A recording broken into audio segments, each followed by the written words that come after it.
बेटा ये रवैया ठीक नहीं है। मानता हूं कि उनसे गलती हुई है, लेकिन उन्हें इस चीज का पछतावा भी बहुत है और ईमानदारी से आकर आपको सब कुछ बता भी दिया। फरहाद हसन जैसा नहीं है, उसका दिल साफ है। गलती से बाज आने वाले को माफ करना पड़ा ही है बेटे। मैं इसे माफ नहीं करूंगा। खानदान के साथ किए गए धोखे को बर्दाश्त नहीं करता। अगर वो अब भी कंपनी में है, इस घर में रहता है, तो ये सिर्फ जिहान की खातिर है।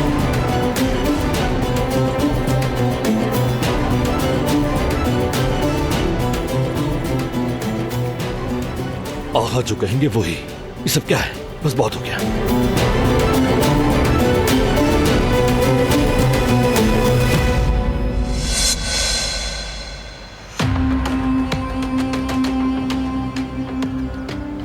क्या हुआ बेटा? आज तुम ज्यादा ही गुस्से में लग रहे हो। बारान पर गुस्सा आ रहा है मुझे। जब भी मैं सोचता हूं बहुत गुस्सा आता है उस पर। हाँ, तुमने बड़ों की बात जो नहीं मानी। मैंने तुम्हें एक एक करके बताया था कि ये सब कुछ होगा, लेकिन तुमने परवाह नहीं की। तुम बारान को खुश करने के लिए उसके आगे पीछे घूमते रहे। अब तुम्हारी अकल ठिकाने आई है।